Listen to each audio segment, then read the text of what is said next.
Mesdames et messieurs, bonsoir. Merci d'avoir choisi RTI1 à la une de ce 20h. La date de la fête de rupture du jeûne du Ramadan ou l'Aïd el-Fitr sera annoncée après l'observation de la lune ce soir.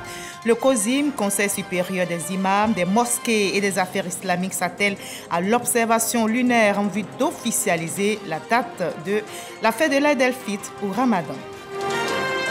Et la fête du travail célébrée chaque année le 1er mai est l'occasion pour les travailleurs de revendiquer certains droits.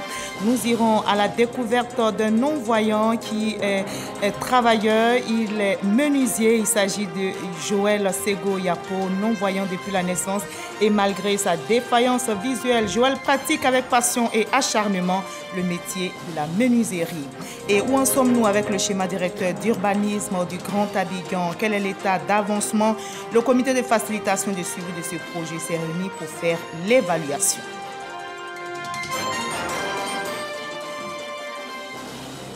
Au Soudan, la diplomatie reprend lentement ses droits après la libération de plusieurs prisonniers politiques. Cette semaine, une délégation de la Troïka, composée entre autres des pays de l'Union européenne, a rencontré la junte militaire et l'opposition civile à Khartoum. Elle appelle à la formation d'un gouvernement civil.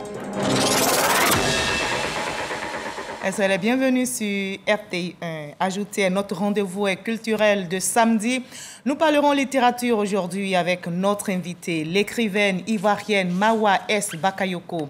10 ans d'écriture, 10 ouvrages. Le dernier né, Mansa Gurutabali, le roi qui ne voulait rien devoir à personne, mais il apprendra à ses dépens tant ses positions et ses convictions fondées sur l'orgueil ne résisteront pas face à l'amour, l'humilité, la solidarité.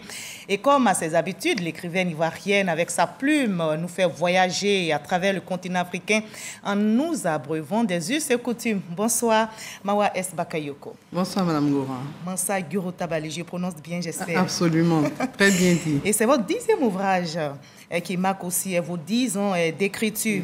Comme on le voit, presque chaque année, vous écrivez un livre. Qu'est-ce qui vous a inspiré pour cette 10e histoire, Mansa Gurutabali? Je ne saurais vous le dire. Mansa Gurutabali. Est-ce les muses dans leur malice qui m'ont entraîné sur cette voie du conte initiatique? Je ne saurais vous le dire. Mansa Gurutabali, ce conte initiatique que j'offre pour mes 10 ans d'écriture est une exploration de notre histoire. Et justement, vous restez fidèle à votre plume trempée dans nos cultures, nos traditions pour en tirer des leçons. On se retrouvera donc dans une trentaine de minutes dans la page culture pour ce voyage culturel à travers ce beau continent qu'est l'Afrique. À tout à l'heure.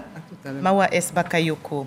Vous restez pour le moment avec nous. Nous sommes tous dans l'attente d'une déclaration du COSIM. La date de la fête de rupture du jeûne du Ramadan ou l'Aïd el-Fitr sera annoncée après l'observation de la lune ce soir. Le COSIM, Conseil supérieur des imams, des mosquées et des affaires islamiques, s'attelle à l'observation lunaire en vue d'officialiser la date de la fête de l'Aïd el-Fitr ou Ramadan dans notre pays. Et pour cette fête de Ramadan, la maire de la commune d'Abobo, Kandia Camara, a offert aux populations des kits alimentaires, un acte de portée sociale apprécié par les populations, nous rapporte Patricia Omouitia.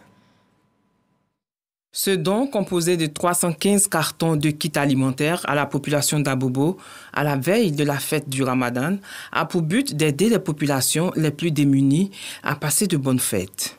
Le maire de la commune d'Abobo a remis symboliquement ces kits alimentaires aux religieux, aux femmes et aux jeunes. Ce don qui nous va droit au cœur, et cela nous interpelle, cette citation du prophète Mohammed sallallahu alayhi wa sallam, en essai de traduction, le Seigneur des mondes ne cesse d'assister quelqu'un tant que cette personne elle-même assiste son prochain. C'est pour cela que nous sommes convaincus de l'assistance divine à votre endroit. Pour Kandia Camara, cet élan de solidarité rentre dans l'ambition du programme du président de la République, la Côte d'Ivoire solidaire. Nous sommes à la veille de la fête du travail. Pour toutes ces fêtes, le président a voulu encore une fois que nous puissions faire preuve de générosité à l'endroit des populations d'Abobo. Ainsi donc, ce matin, nous avons le plaisir de remettre au nom du président de la République, son Excellence M. Alassane Ouattara, des kits alimentaires constitués principalement de poulet. En principe, c'est un peu plus de 2500 poulets qui seront distribués à toutes les populations d'Abobo.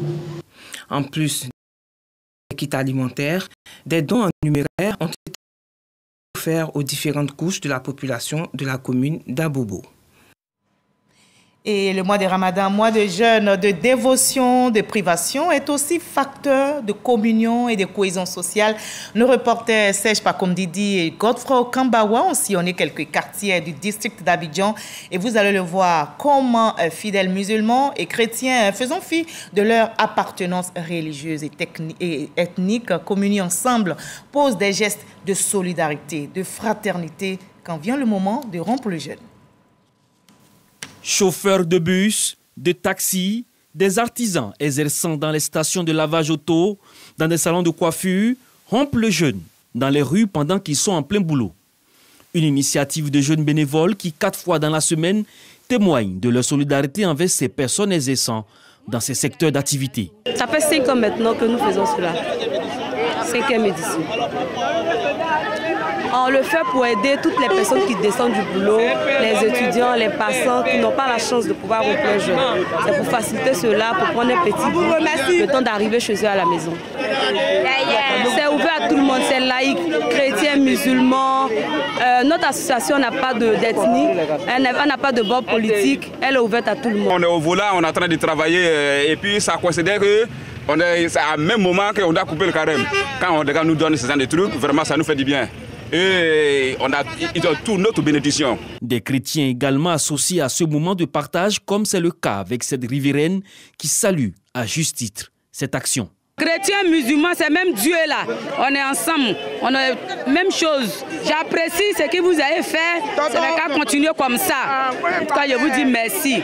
Rupture collective du jeûne, moment de partage propice pour poser des gestes symboliques de rapprochement, de cohésion sociale entre les peuples et communautés religieuses du pays. Ici à Trècheville, Maliens, Sénégalais, Guinéens et des Ivoiriens musulmans et non musulmans partagent ce moment. Nous avons organisé une rupture collective parce que le mois de carême, c'est un mois de partage. Ce partage est lié à l'unité de l'Afrique. À l'unité de l'Afrique, surtout la jeunesse africaine. Nous sommes chrétiens, ce que nous pensons de cette rupture collective, c'est ce que nous avons dit. Il est très important parce qu'avant d'être chrétien, avant d'être musulman, nous sommes d'abord africains. Donc c'est important que les Africains se retrouvent, peu importe la religion, se retrouvent, faire une rupture ensemble et puis s'adresser ensemble à Dieu. Ces actions témoignent encore une fois de l'unicité entre les peuples en Côte d'Ivoire.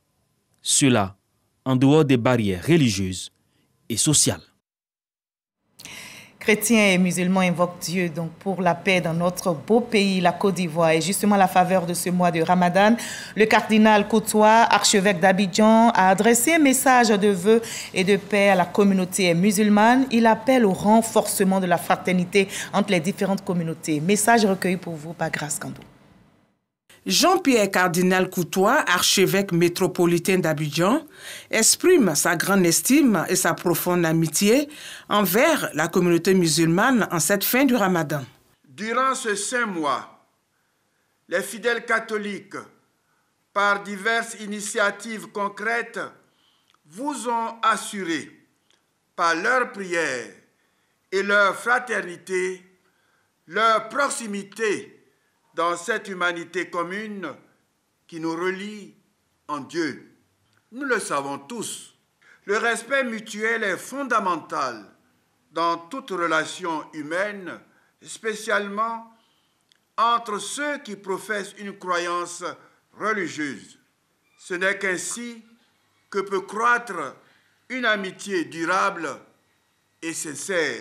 Selon le cardinal Jean-Pierre Koutoua, l'Aïd el-Fitr est l'occasion de rappeler les liens de fraternité entre chrétiens et musulmans. Puisse cette fête nous rappeler que toutes et tous, sœurs et frères, nous faisons partie de la même famille humaine, qu'elle nous incite à vivre davantage cette fraternité au quotidien, chacun là où il est, avec toutes celles et tous ceux qu'il ou elle côtoie. Pour Jean-Pierre Cardinal-Coutois, il est bon d'intensifier le dialogue entre les différentes religions. C'est une recommandation du pape François lors d'une rencontre en 2013 avec le corps diplomatique accrédité au Saint-Siège. Et notez que les travailleurs dans le monde seront célébrés demain dimanche 1er mai. C'est la fête du travail. Et en Côte d'Ivoire, la célébration de cette fête du travail sera déterminée en fonction de la fête du Ramadan. La tradition en cette journée, vous le savez, est d'offrir un brin de muguet, cette fleur à clochette hautement symbolique. La fête du travail célébrée chaque année est donc l'occasion pour tous les travailleurs de revendiquer certains droits. C'est aussi une belle occasion pour célébrer les personnes qui se démarquent par leur abnégation et leur persévérance au travail. C'est le cas de Joël Sego-Yapo, non-voyant depuis la naissance. Malgré cette défaillance visuelle, Joël pratique, vous allez le voir, avec passion et acharnement le métier de la menuiserie. Il manie avec dextérité les instruments de l'ébénisterie avec autant d'habileté, nous disent nos reporters Ali Diomandé et Jama Gagui qui l'ont rencontré. Ils ont été séduits. C'est sous cet arbre, situé dans le quartier de la Riviera Bonoumin à Cocody, que Joël, non-voyant depuis la naissance, exerce son métier de menuisier ébéniste. Ce matin, il s'attelle à la fabrication d'un panneau battant de paillasson de cuisine. 97 cm, 5 mm. 97, 5. À ses côtés, son apprenti pour l'assister. Nonobstant son handicap visuel, Joël parvient à manipuler avec dextérité ses outils de travail. La passion pour la menuiserie, Joël l'a développée depuis l'enfance. Dans mes premiers pas, j'ai été voir un menuisier au village. Il a dit, bon, si je te refuse, tu vas dire que c'est parce que tu ne vois pas. C'est lui qui m'a appris à attraper le rabot, à raboter. Un jour, on avait fini de découper les tables et un client l'a appelé. Avant qu'il ne vienne, j'avais fini de clouer ces 3 tables. Et moi, je ne sais pas qu'il était là. Et au moment où j'ai fini tout, je dépose le rabot, il attrape ma main et dit non. Vraiment, tu as un talent. Les difficultés et les préjugés dans ce métier, Joël s'y connaît. 22 ans d'expérience, c'est pas facile. Les obstacles, c'est les préjugés, le manque d'outils adaptés pour un non-voyant. Et puis les clients, quand on les approche, qu'on leur dit, je connais quelqu'un qui peut vous faire ça, mais c'est un non-voyant. Tu vois, il y a un peu la réticence. Moi, je comprends. C'est moi qui dois les amener à comprendre que c'est vrai, je suis non-voyant, mais ils peuvent me faire confiance. Les capacités managériales, Joël en dispose également. Il dirige aujourd'hui une équipe de 8 personnes. Ça se passe bien, il y a les trucs que je ne connais pas, mais moi, c'est un patron qui est bon. Dans la foulée, il nous conduit chez l'un de ses clients. Dans cette salle de classe, la bibliothèque et les bureaux des écoliers. Tous confectionnés de main de maître par Joël. Je suis content aujourd'hui parce que, étant non-voyant, je parviens à apporter ma petite contribution à l'évolution de notre société. Et nous sommes satisfaits du travail qu'il fait, vu la qualité des produits qu'il utilise, surtout les bois. Nous avons des bureaux qui datent depuis la création de l'école qui sont encore là. C'est un don particulier qui lui a été fait. Joël est aussi marié et père d'une fillette de 10 ans. Sa bravoure est l'une de ses qualités dont se réjouit son épouse. Je l'ai épousé, il était déjà menuisier, donc c'est un des critères qui m'a encouragée à l'épouser. Et quand j'ai vu son courage, j'ai su que je pouvais marcher avec lui. Je suis fière de toi. Moi également. L'handicap de Joël ne freine aucunement ses grandes ambitions. J'ambitionne créer une menuiserie inclusive, là où le non-voyant en particulier, mais en général les handicapés, pourront travailler ensemble avec les valides et former des personnes qui sont laissées pour compte. Et je voudrais aussi dire aux personnes handicapées qui pensent que, ayant perdu la vue, qu'on ne peut plus rien faire, ou qui pensent que, ayant perdu un membre de son corps, ne peut plus rien faire. Je dis non, refusons que les gens nous donnent et nous-mêmes apportons aussi. Cet artisan non-voyant compte déjouer tous les pronostics qui ne lui prédisaient aucun avenir dans ce métier. En Côte d'Ivoire, ce sont plus de 1500 personnes vivant avec un handicap qui bénéficient d'un emploi stable selon le rapport 2020 du ministère de l'Emploi et de la Protection sociale. Et Joël a déjoué tous les pronostics. Quel courage et bel exemple de bravo. Joël Segoyapo reste donc une fierté. Le syndicat national des agents des secteurs publics et parapublics de l'information, un nouveau secrétaire général, Traoré Nagibé, a été élu à l'issue des assises du congrès extraordinaire électif tenu récemment au siège de la Fédération des syndicats autonomes de Côte d'Ivoire, FESACI, dans la commune de Cocody, Orfekona, Jamagagi. Plébiscité par acclamation, Traoré Nadjibé succède ainsi à Kwadio Amonzam, secrétaire général sortant du syndicat national des agents des secteurs publics et parapublics de l'information Sininfo. Il triomphe de ses adversaires Vao Klao et Oka Honoré. Je voudrais vous dire merci pour cette marque de considération. Nous nous engageons, mes collaborateurs et moi, à faire tout pour que vous soyez heureux.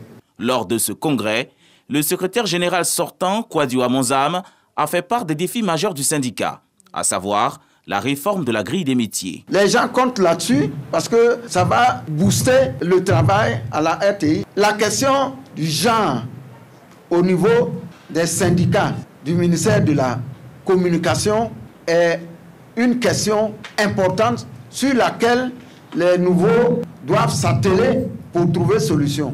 Le secrétaire général de la Fédération des syndicats autonomes de Côte d'Ivoire, FESACI, Traoré Doya Mamadou, parrain du congrès, a partagé ses expériences en termes de lutte syndicale. Il encourage le Sininfo à continuer sur sa lancée. La lutte syndicale n'est rien d'autre que la disposition d'esprit et des statuts de se mettre à la disposition des autres et de se battre en termes de contribution à faire améliorer les conditions de vie. Il n'y a pas d'argent, il n'y a pas de calcul d'intérêt quelconque qu'il faut faire. Depuis 47 ans, le Sininfo contribue à l'amélioration des conditions de vie et de travail des agents des médias publics. Les avancements salariales, la révision de l'âge de la retraite à 60 ans et la réouverture du studio-école devenu ISTC Polytechnique sont entre autres ses faits d'armes. Quand la fête du Ramadan, quand donc la fête de rupture du jeûne du Ramadan, je vous invite à écouter maintenant le COSIM, Conseil supérieur des imams, des mosquées et des affaires islamiques de notre pays, la Côte d'Ivoire. Nous les écoutons. Les imams sont en conclave depuis 18 heures afin de pouvoir situer tout un chacun sur le jour de la fête du Ramadan.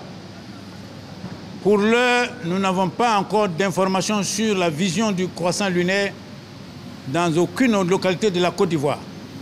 Et comme les imams se sont entendus là-dessus, Inch'Allah, c'est à 22h30 que vous aurez la dernière information des imams de Côte d'Ivoire sur la fête du Ramadan, Inch'Allah. Nous vous donnons rendez-vous à 22h30 pour l'information sur le jour de la fête en Côte d'Ivoire. Voilà, donc nous sommes toujours dans l'attente. Plusieurs parlementaires prennent part à Yamoussoukro à un atelier sur le droit international humanitaire. C'est une initiative du Comité international de la Croix-Rouge, CICR. Le but est de sensibiliser les parlementaires aux règles et principes du droit international humanitaire et à sa mise en œuvre sur le plan national. Kader Sogodogo. Le droit international humanitaire DIH comporte un ensemble d'instruments établissant des règles visant à limiter les effets des conflits armés. Il protège les personnes, les biens et fixe des limites aux méthodes et moyens de combat. Dans le cadre de sa mise en œuvre au plan national, le Comité international de la Croix-Rouge CICR Côte d'Ivoire outille sénateurs et députés au DIH. Cela va permettre aux parlementaires d'être sensibilisés aux règles et principes du droit international humanitaire et à sa mise en œuvre effective sur le plan national. Un atelier qui doit pouvoir susciter une implication des parlementaires dans l'adoption du projet de loi nationale relative à la protection des emblèmes du mouvement de la Croix-Rouge. Vénérables sénateurs, honorables députés, en tant que responsable politique et représentant du peuple ivoirien, vous avez un rôle crucial à jouer pour faire en sorte que l'ensemble du mouvement international, la Croix-Rouge et le Croissant-Rouge, puisse remplir le mandat humanitaire qui lui a été conféré par les États en vertu du droit international humanitaire et des résolutions des conférences internationales. Notre présence ce jour à cet atelier répond à la nécessité pour nous, sénateurs, de mieux cerner les contours de la notion de droit international humanitaire. En effet, les intérêts antagonistes des États ou au sein des États laissent planer de manière permanente des menaces de conflit, la plupart du temps armées. Il importe donc, en notre qualité de membre de la représentation nationale, d'avoir une connaissance parfaite des règles qui régissent ces conflits. Mission et activités du CICR, fondamentaux du droit international humanitaire, état des lieux en Côte d'Ivoire, stratégie de plaidoyer en faveur de l'adoption d'une loi nationale sur l'emblème sont entre autres quelques communications à l'agenda des parlementaires à Yamoussoukro. Dans le cadre de la lutte contre la corruption, le président de la Commission nationale du mécanisme africain d'évaluation des pairs, le professeur Soro Moussa David, a échangé récemment avec le président de la Chambre nationale des rois et chefs traditionnels de Côte d'Ivoire, Amon Désiré Tanoé. La rencontre qui a eu lieu aux deux plateaux a été l'occasion pour les deux présidents d'institutions d'évoquer la bonne gouvernance dans notre pays. Où en sommes-nous avec le schéma directeur d'urbanisme du Grand Abidjan? Quel est l'état d'avancement? Le comité de facilitation et de suivi de ce projet s'est réuni pour faire l'évaluation. Ce schéma vise à créer un meilleur cadre de vie pour les citoyens en prenant en compte les enjeux économiques et environnementaux de la ville, nous dit Langsini Bakayoko. C'est dans la dynamique d'une gestion efficace du processus d'urbanisation du Grand Abidjan que la coopération japonaise a décidé d'appuyer le gouvernement de Côte d'Ivoire, notamment au niveau de l'opérationnalisation du projet. Cet appui a pour objectif de réviser partiellement le schéma directeur d'urbanisme pour l'horizon 2040 et de mettre en place des mécanismes destinés à rendre efficace la mise en œuvre du document de planification territoriale. Tous les acteurs se sont rendus compte qu'il était nécessaire de relire cet outil de planification en vue d'une harmonisation et d'une mise à jour pour permettre une meilleure mise en œuvre. Les évaluations ont été faites à partir de documents liés au cadre logique du projet, le rapport diagnostic du schéma directeur d'urbanisme du Grand Abidjan, ainsi que l'état d'avancement des opérations de terrain en faveur de cet outil structurant. Tout en félicitant le démarrage effectif de ces activités qui jouent un rôle d'opérationnalisation de ce gars, nous espérons aussi que la mise en place du Coramis soit parachevée et pas en arrêté interministériel et dans les meilleurs délais. Le schéma directeur d'urbanisme du Grand Abidjan, dont la zone de couverture s'étend au district et à ses 6 communes périphériques, répond à une problématique cruciale d'une urbanisation maîtrisée et de développement durable. On met aussi de l'ordre dans le secteur de la santé. 2 agents ont été mis à la disposition de la justice pour avoir vendu à un parent de malade une poche de sang à 25 000 francs CFA contre 3 000 francs, le prix homologué par le gouvernement, violant ainsi la décision d'uniformisation des prix de poche de sang vendus dans notre pays à 3 000 francs CFA. Les faits se sont déroulés dans une clinique à Abobo et c'était dimanche dernier. Ces agents sont suspendus, de même que leur salaire. La clinique, elle, a été fermée. Didier Nguesson. Le centre de santé de Grand Bérébi manque d'ambulance depuis plusieurs dizaines d'années. Pour transporter un malade ou une femme en travail, la poche de sang pour la transfusion sanguine n'a pas de prix. Elle a un coût de cession de 3 000 francs CFA subventionné par l'État. Ce prix uniformisé par un arrêté ministériel le 8 mars dernier vise à lutter contre la surenchère et éviter qu'aucun malade ne meure pour défaut de produits sanguins. 2 agents de santé, un nettoyant et un ambulancier du CHR d'Abobo, contrevenant à cette décision, viennent d'être épinglés par l'Inspection générale de la santé. Comme toute attente, certains agents de santé ont réussi à passer par les mailles du filet. Ils se sont dressés contre la décision étatique, vendant la poche de sang à 25 000 francs dans une clinique de la commune d'Abobo. 2 viennent d'être épinglés. Ces derniers sont frappés par les sanctions suivantes. La suspension de leurs activités et de leurs salaires, la mise à disposition de ces fautifs à la justice. Par ailleurs, la clinique où cette session de poche de sang a eu lieu à 25 000 francs va être immédiatement fermée. Aucun parent de patient n'intervient dans le circuit d'approvisionnement du sang aux malades qui part de l'hôpital demandeur au dépôt de sang du même hôpital en passant par le Centre national de transfusion sanguine, CNTS, selon son directeur général, Konaté Seydou. La Côte d'Ivoire produit 160 000 poches de sang par an pour des besoins estimés à 250 000 poches, soit un gap de 90 000 poches de sang. Le gouvernement a octroyé un budget supplémentaire de 5 milliards de francs CFA, dont la moitié pour les intrants utilisés dans la collecte et la transfusion du sang. 2,5 milliards serviront aux investissements dans les équipements et infrastructures du Centre national de transfusion sanguine. Et toujours dans le domaine sanitaire, les populations de la sous-préfecture de Grand Bérébi peuvent pousser un ouf de soulagement après plusieurs dizaines d'années d'attente. Le centre de santé de la commune vient de bénéficier d'une ambulance flambant neuve et médicalisée. Sam Kona. Le centre de santé de Grand Bérébi manque d'ambulance depuis plusieurs dizaines d'années. Pour transporter un malade ou une femme en travail, dont le cas nécessite une évacuation au CHR de San Pedro, les parents font avec les moyens de bord. Ou bien on met la femme à l'épaule, ou bien on l'attrape, au moins 2 personnes l'attrapent pour l'amener à l'hôpital. Si on l'amène à l'hôpital, qu'on dit San Pedro, là c'est encore plus grave. Il faut appeler un taximètre. S'il n'est pas disponible, il ne vient pas.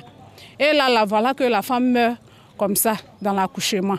Le maire de la commune, Gosso Yabayou Alphonse, se rappelle d'ailleurs de la toute première ambulance offerte en 1975 par la première dame d'alors, Thérèse Oufouette-Boigny. Aujourd'hui, grâce au président Alassane Ouattara, Grand Bérébi, ville touristique et balnéaire, a une nouvelle ambulance médicalisée. En 2022, Dieu fait grâce. Voilà l'ambulance. Et par qui c'est venu? C'est par le président de la République que la mairie a eu cette ambulance-là. Nous sommes très contents. On dit merci au président Ouattara, qui est mon ami.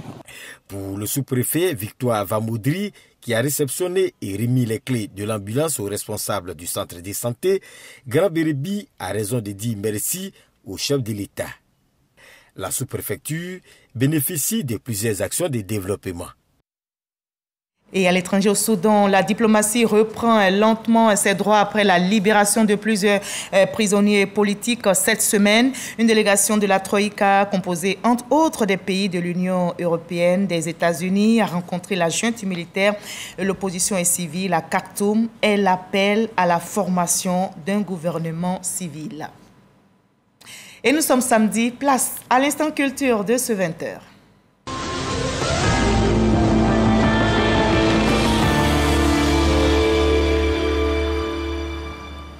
On en arrive à l'entretien avec notre invité de la page culture, Mawa S. Bakayoko, qui vient de publier Mansa Yorotabali, le roi qui ne voulait rien devoir à personne. Je vous retrouve avec plaisir, Mawa S. Bakayoko. Absolument. Vous venez de publier Mansa Yorotabali. C'est un nom malinqué. Dites-nous. Et vous le prononcez tellement bien.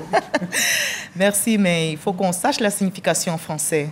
En effet, Yorotabali veut dire le roi qui ne voulait rien devoir à personne, je dirais trivialement, qui ne voulait pas prendre de crédit.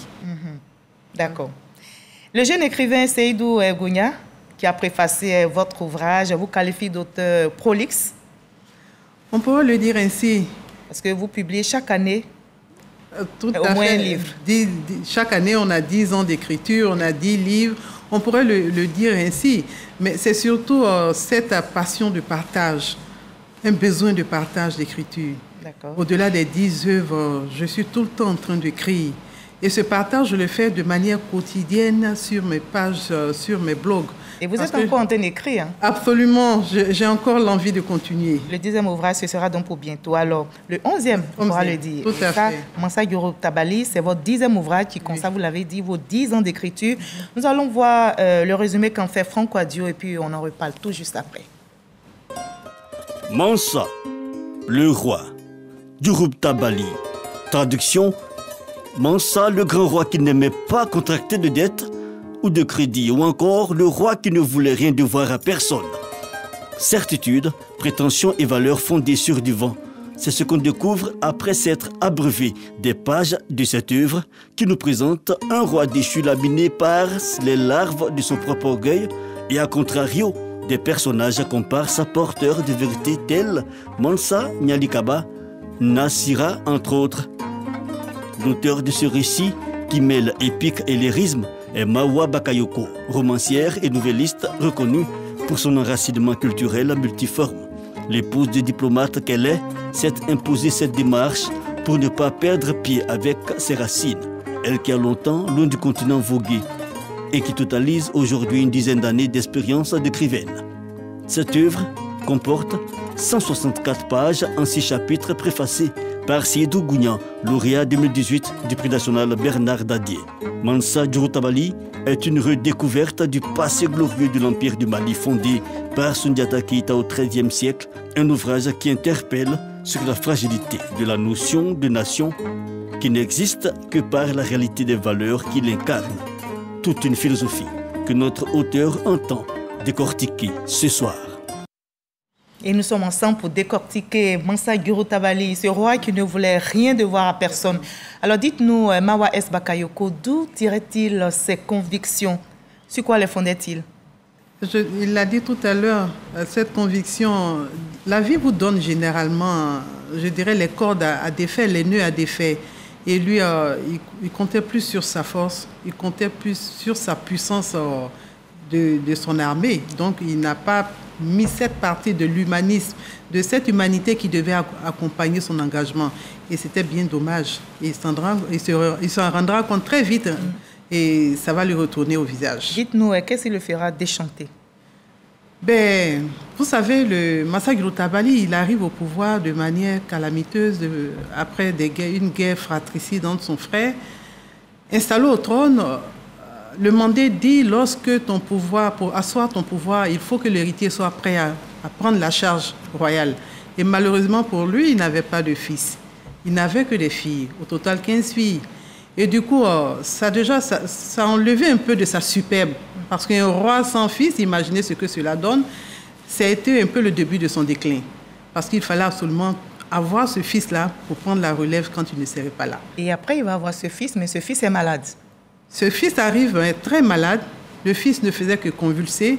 Et malgré sa richesse, malgré sa toute-puissance... Il ne pouvait pas donner la santé à son fils. Il ne pouvait pas donner la santé à son fils. Comme quoi, les orgueils ont toujours des limites. Tout à fait. Et on n'est pas Dieu, on n'est pas omniscient, on n'est pas omnipotent. Et du coup, il s'est retrouvé par la loi de la vie à se rabaisser, mais il n'a pas voulu. Et devant celui qu'il rabaissait, qui était un esclave, qu'il appelait esclave, Zan. Le Gyonzan. Oui. Gyonzan qu'il a ramené à la plus simple expression. Pourtant, Gyonzan, c'était lui, je dirais, le porteur de cette guérison. Son sauveur, même, on peut dire. Son sauveur pour le fils que finalement, il a eu après, je dirais, 1001 péripéties. Il en a bavé. Mais malgré cela, son orgueil, il est resté haut perché par son orgueil. Il n'a pas compris qu'il fallait se rabaisser. Et comme je l'ai dit, il fallait avoir cette part d'humanité-là pour comprendre que la valeur de l'homme ne repose pas sur la puissance, mais sur son cœur, sur son humanité. Ni sur son argent aussi. Oui. Alors, dans la plupart de vos œuvres, vous l'avez déjà dit, les leçons en tirées par rapport à la vie de Gurutabali, on le sait, il faut être humble, parce que l'humilité précède aussi la gloire. On a vu que Gyonzan avait tout. Il n'était pas riche, mais il avait quand même l'humanisme. Oui.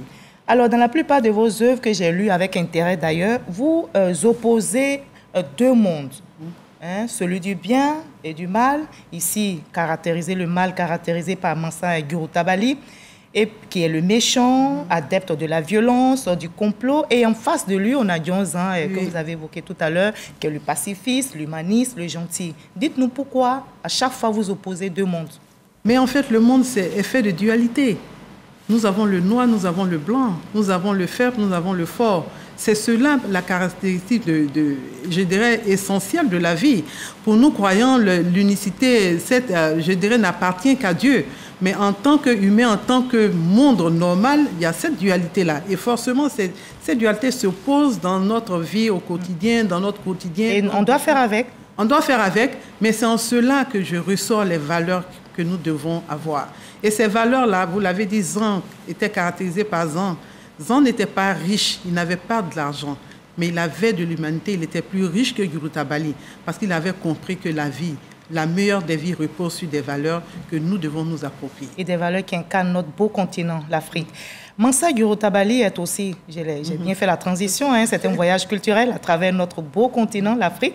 Et vous nous abreuvez des us et coutumes, toujours, surtout dans cet ouvrage, il y a une profusion de proverbes. Ça répond à quoi? Ça répond à mon identité culturelle. Vous savez, Madame Ngoran, quand on a tété au mamelles de la culture, quand on a baigné dans ce jus culturel, dans cette identité culturelle, quel que soit l'apport d'un autre élément, on reste toujours, je dirais, fidèle à ce qu'on a reçu. Et du coup, écrire sans que cela ne transpire dans mes écrits, ce serait m'amputer de mes deux bras. Et donc, pour moi, il est essentiel que cela ressorte parce que je me considère... Malgré toutes ces années passées à l'extérieur de votre pays, tout à fait. Vous êtes épouse de diplomate. Tout à fait. Il est financier. On va faire un peu la rectification. Il est financier. Alors, qui a vécu la plupart du temps à l'extérieur. À l'extérieur. Alors, donc, l'intellectuel que je suis, j'ai mes deux pieds bien en place dans la tradition, mais la tête, je dirais, dans le modernisme. Mais je l'ai dit tantôt, avec l'éducation reçue, avec ce que j'ai reçu comme identité, il est impossible pour moi de m'en détacher. Qu'est-ce que ça vous apporte et quelles leçons vous voulez que les lecteurs qui vous lisent puissent en tirer? Mais cela fait la femme que je suis aujourd'hui. Cela me rend, je dirais, épanouie. Je me sens complète avec cette part d'identité que je revendique, qui ressort dans tout ce que je fais. Et pour ceux qui me lisent, je le dis tantôt, je ne suis qu'une passeuse. Je ne fais que passer ce que j'ai reçu. Et ce que j'ai reçu, je ne peux le garder sur moi. C'est ainsi que je fais le passage à ceux qui me lisent, à ceux qui m'accompagnent. Et je pense que c'est assez honorant pour moi. Vous sentez en mission auprès des lecteurs? Dans vos écrits, hein, vous décriez les mots MAUX comme la migration irrégulière, l'excision, les violences conjugales, les mariages précoces. Vous sentez en mission auprès de vos lecteurs? En mission, oui, mais surtout en mission, je dirais, de partage de mes valeurs, de partage de ce que j'estime avoir reçu et qui devrait corriger tout ce qu'on a de mauvais, de mots, comme vous avez dit, MAUX. Et donc, pour moi, il est essentiel pour moi d'être doté de cette mission-là. Mais quand je dis mission, c'est parce qu'on a la conviction que ce qu'on pose comme acte est bon. Quand on est convaincu de quelque chose, la mission pour nous, ça devient, je dirais, une obligation. Êtes-vous une écrivaine engagée? Oui, je reviens. Alors, engagé veut dire conviction. Je suis convaincu des causes que j'aborde, je suis convaincu de ce que j'écris. Alors donc, du coup, si c'est cela l'engagement, je me sens engagé. En 10 années d'écriture, vous signez 10 belles histoires aussi passionnantes que fascinantes dans 10 œuvres. Comment vous vous sentez dans votre peau d'écrivaine après ces 10 années d'écriture? Mission totalement accomplie? Non, ou l'aventure continue? Pas complètement accomplie. Je me sens bien dans cette peau. Et l'aventure continue? Elle continuera, hein, parce que je suis toujours en train d'écrire au quotidien et c'est un besoin pour moi de partager. Et dans votre écurie littéraire, vous avez La Rébellion de Santigui sous le joug d'un Dangader et votre roman On me l'a ôté, un roman qui m'a vraiment fasciné aussi. Alors, en tout, vous avez 10 bébés. En 10 ans. Oui. Quelle est l'histoire qui vous a le plus fasciné? Ben, c'est comme demander à une mère quel est l'enfant que vous aimez le plus. Et comme le Mansa Giroutabali, c'est mon Lahalé, c'est le dernier né, je veux le dorloter, le chouchouter parce que mes autres enfants vont comprendre que c'est lui qui est aujourd'hui là. Et donc, je dois vraiment l'accompagner pour qu'il puisse faire ses premiers pas. Et donc, pour le moment, je me consacre à lui. Et vous résumez Giroutabali en combien de mots pour les lecteurs qui vous regardent? Un engagement sans humanité, elle n'est que ruine de l'âme. Et vous avez des proverbes dans cet ouvrage plusieurs proverbes qui m'ont aussi marqué. Lequel vous retenez ce soir pour les téléspectateurs et qui vous permettra de refermer ce journal? Alors, celui que je retiens, on le dit, le destin est plus âgé que le porteur du destin. Et le Mandé le dit, Dakankakoro ni Gyoei. C'est-à-dire le destin est plus âgé que le porteur du destin. Pour dire quoi? Nos engagements. La fidélité à nos engagements détermine la méthode dont on réagit face à la vie, face aux choix que la vie nous apporte. Et donc, c'est pour dire que le destin est plus âgé, mais c'est à nous de pouvoir être positifs et de nous engager de manière humaniste dans nos décisions. À l'image de Zan. Moi, j'enlève le mot John qui signifie esclave. On va dire Zan. Zan qui a été, je dirais, anobli par le roi Nyalikela. Et qui était un homme engagé. Merci beaucoup, Mawa S. Bakayoko, d'avoir été notre invité de la page culture ce soir et surtout d'avoir répondu à nos questions. On attend le 10e livre. Le 11e. Le 11e. Tout à fait. Parce que la dédicace du 10e, c'est pour bientôt. C'est pour bientôt. Donc le 11e, pour bientôt aussi. Pour bientôt, il viendra. Très belle inspiration et bonne chance. Nous garderons donc ce proverbe à l'esprit, ce proverbe que vous venez de nous décrire. Merci Mawa S. Bakayoko. Merci en tout cas d'avoir été notre invité de la page culture de ce samedi. On va vous retrouver très bientôt pour évoquer votre 11e livre. Bonne chance donc et bonne inspiration. Merci, on se quitte donc avec cette belle image de notre Afrique de valeurs phares de l'humanité, ce beau continent. Ce beau continent. Merci à vous tous de nous avoir suivis. À demain 20h avec le même plaisir.